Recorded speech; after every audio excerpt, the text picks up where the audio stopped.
Hey kindergarten, this is Music with Joe Read Aloud. Now today I'm going to read one of my favorite stories. I love the story and the pictures, and it's called Music Over Manhattan.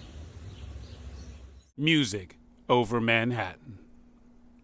Bernie stood in the kitchen mashing potatoes and feeling grumpy. How could he be happy? Sure, his family was having a party, but any minute perfect cousin Herbert would arrive. "Oh, Herbert's so smart," Bernie's parents always said. "Herbert's so talented."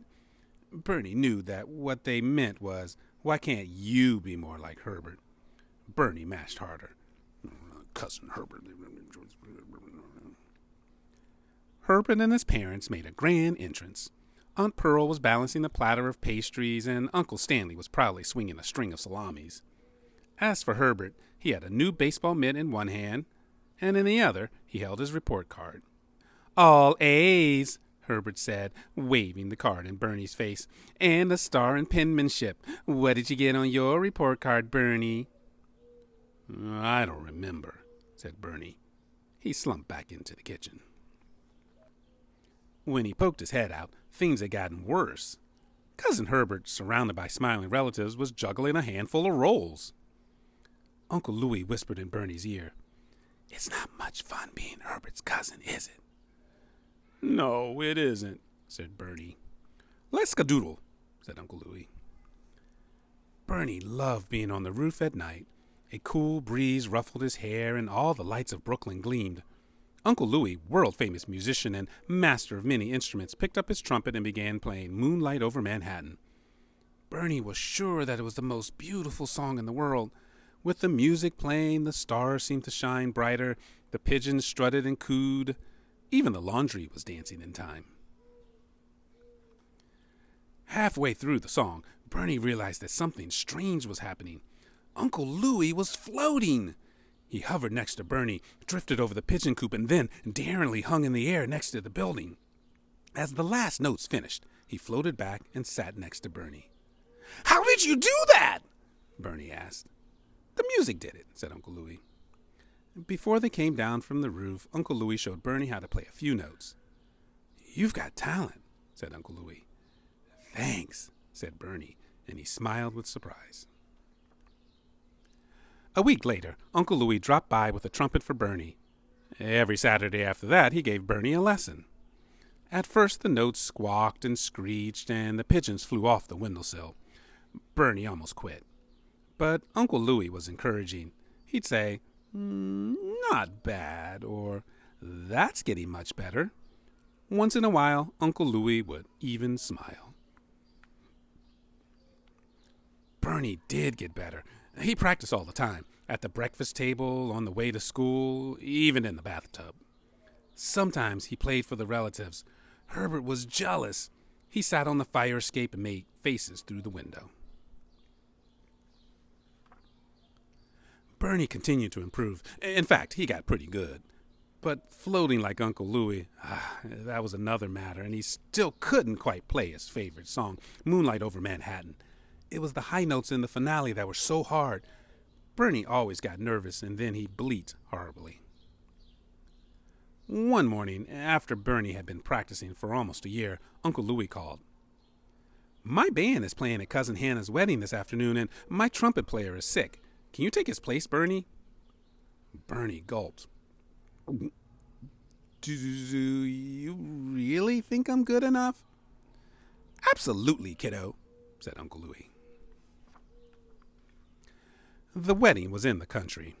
On a long table were platters of food and ice sculpture and huge vases of flowers. On the stage, Bernie played with Uncle Louis's band. Despite some jitters, he seemed to be doing okay. The grass was filled with dancers, and off to the side, Bernie's parents beamed at their son.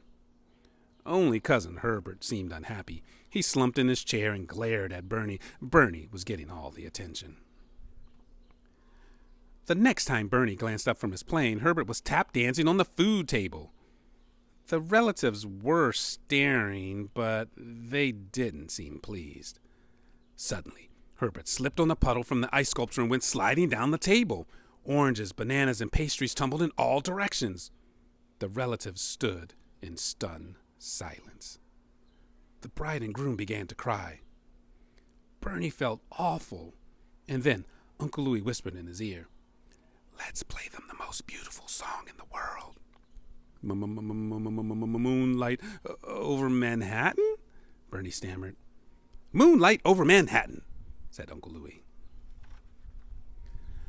After the first few notes, the relatives looked up.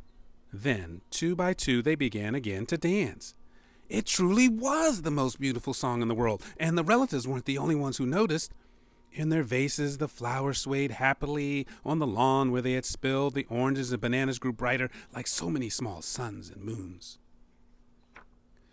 Bernie played on. When he came to the grand finale, he closed his eyes and played as he never had before. The notes rose higher and higher, pure and clear. Suddenly, Bernie began to float toward the astonished bride and groom. Uncle Louie and the band sailed right behind him. The musicians drifted over the grass and then rose higher, soaring above the trees. Oranges, bananas, hundreds upon hundreds of flowers trembled joyfully, and they too rose skyward. The wedding party danced more wildly, dipping and spinning and kicking up their heels. Then, as if something inside them had fully awakened, they rose. They sailed over the great green lawn, the women's colorful gowns swaying and the tails of the men's tuxedos flapping merrily. They circled twice and then headed toward the city. Over the Empire State Building, the Chrysler Building, and all the others they soared. As they did so, the moon rose over Manhattan. When they reached Brooklyn, they began to flutter earthward, settling on roofs and fire escapes and trees. With a regal gesture and a loud voice, Uncle Louie announced, "Bernie, you're one swell musician!" Everyone cheered. Even Herbert, who landed in the trash can, smiled. For the rest of the night, the street was filled with dancing relatives, and the hundreds upon hundreds of flowers rained down, joined now and then by an orange or banana.